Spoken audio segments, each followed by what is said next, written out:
2 കോതമ്പും ചൂട്ടം കത്തിച്ചപ്പോൾ തന്നെ മിന്നൽ വേഗത്തിലാണ് തീ കത്തുന്നത്.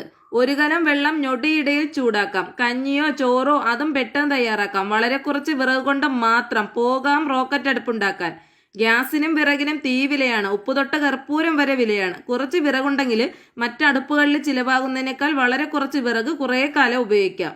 26 ചുടുകട്ടയും ചെറിയൊരു കഷ്ണം നെറ്റും മാത്രം മതി. 30 സെക്കൻഡിൽ തന്നെ അടുപ്പ് തയ്യാറാക്കാം. ഒരേ നിറപ്പുള്ള തറയിലാണ് അടുപ്പ് സെറ്റ് ചെയ്യേണ്ടത്. ആദ്യം 2 ചുടുകട്ട ഇതുപോലെ വെച്ചു കൊടുക്കാം.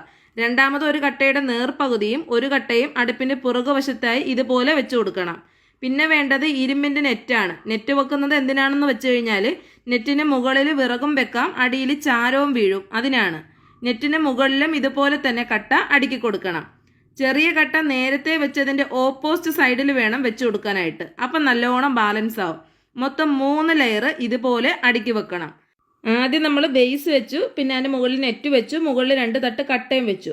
ഈ നെറ്റിന്റെ മുകളിലാണ് നമ്മൾ തീ കത്തിച്ച് വിറക് വെക്കുന്നത്. കത്തുന്ന വിറകിന്റെ ചാരവും അവശിഷ്ടവും നെറ്റിനടിയിൽ പോകും. ഈസിയായി നമുക്ക് ചാരം കോരിയിട്ട് എടുക്കാം.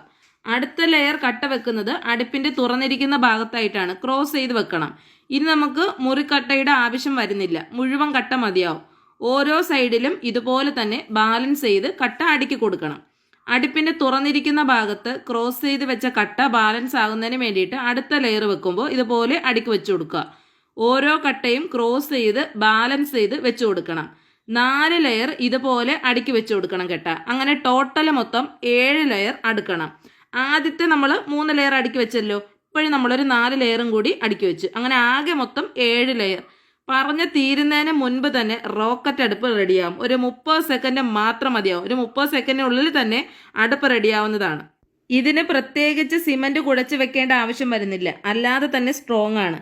ഇനി ഒരു ഉറപ്പിന് വേണമെങ്കിൽ സിമന്റ് തേച്ച് പിടിപ്പിക്കാവുന്നതുമാണ്. മുകളിൽ പഴയ ഗ്യാസ് അടുപ്പിന്റെ സ്റ്റാൻഡ് ഇതുപോലെ വെച്ചു കൊടുക്കാം. ഗ്യാസ് അടുപ്പിന്റെ സ്റ്റാൻഡ് ഉണ്ടെങ്കിൽ ഇതുപോലെ വെച്ചു കൊടുക്കാമേ. ഇല്ലാന്നുണ്ടെങ്കിൽ വളയം വെക്കാം. അതുമല്ലെങ്കിൽ സിമന്റ് റൗണ്ട് അടിച്ച് വെക്കാം. വളരെ കുറച്ച് വിറക് മാത്രം മതി ഈ ഒരു അടുപ്പ് കത്തിക്കാൻ എന്നുള്ളതാണ് ഏറ്റവും വലിയ പ്ലസ് പോയിന്റ്. അടുപ്പും തീയും സെറ്റായ സ്ഥിതിക്ക് ഇച്ചിരി ചീനിയും കാച്ചിലും അങ്ങ് പുഴുങ്ങാന്ന് കരുതി. ആദ്യമായിട്ട് തന്നെ അങ്ങ് ചീനിയും കാച്ചിലും പുഴുങ്ങാം. കാച്ചിലൊന്നും സത്യം പറഞ്ഞാൽ ഇപ്പം അധികം എവിടെയും കാണാനില്ല. ഈ വക സാധനങ്ങളൊക്കെ പുഴുങ്ങിക്കഴിക്കാൻ പതിവിലും അധികം ആളുകൾ വേണം കേട്ടാ. കുറേ പേര് ഒരുമിച്ചിരുന്ന് കാച്ചിലും ചേനയും ചേമ്പും ഒക്കെ സൊറ പറഞ്ഞ് വെട്ടി ഒരുമിച്ച് വേവിച്ച് പുഴുങ്ങി ചമ്മന്തിയും കട്ടച്ചായൊക്കെ കൂട്ടി കഴിക്കുകയും കുടിക്കുകയും ചെയ്യുന്നതിന്റെ സുഖം 2-3 പേര് ചേർന്നിരുന്ന് ഉണ്ടാക്കി കഴിച്ചാൽ കിട്ടില്ല. സത്യമാണ്. നിങ്ങളുടെ അഭിപ്രായങ്ങൾ ഫീഡ്ബാക്ക് ആയിട്ട് അറിയിക്കണം. കുട്ടികളും മുതിർന്നവരും കൈയിട്ട് ഒരുമിച്ച് കഴിക്കുന്നതിനാണ് ഏറ്റവും രുചി എന്നാണ് എൻ്റെ ഒരു അഭിപ്രായം. ഇതിപ്പോൾ വെള്ളക്കാച്ചിലാണ്. നീലക്കാച്ചിലും നല്ല രുചി തന്നെയാണ്. എല്ലാം കൂടി ഒരുമിച്ചിട്ട് തന്നെ വേവിക്കാം. ഓരോന്നിനും ഓരോ വേവാണ്.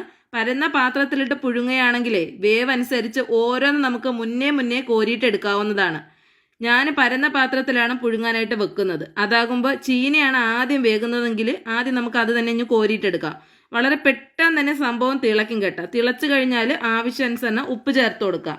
ചീനി പെട്ടെന്ന് വെന്തുകൊണ്ട് ആദ്യമേ തന്നെ ഞാൻ ചീനി അങ്ങ് കോരിയെടുക്കുകയാണേ. വീഡിയോ കണ്ടുകൊണ്ടിരിക്കുന്ന സുഹൃത്തുക്കളിൽ ആരെങ്കിലും ഇതുവരെയും വീഡിയോ ലൈക്ക് ചെയ്തിട്ടില്ല എന്നുണ്ടെങ്കിൽ ലൈക്ക് ചെയ്യാനും ഷെയർ ചെയ്ത് സപ്പോർട്ട് ചെയ്യാനും അതുപോലെ തന്നെ കമൻറ്റ് ചെയ്യാനും ഒന്നും മറക്കരുത്. അങ്ങനെ നമ്മുടെ കാച്ചിൽ നല്ല പോലെ വെന്ത് വന്നിട്ടുണ്ട്. നല്ല വെണ്ണ പോലെ വെന്ത് വന്നിട്ടുണ്ട്. ഊറ്റി വാരിയിട്ട് എടുക്കണം. കാന്താരി ചമ്മന്തിയോ ഇടിച്ചമ്മന്തിയോ സാധാ മുളക് ചമ്മന്തിയോ ഒക്കെ കൂട്ടി കഴിക്കാവുന്നതാണ്.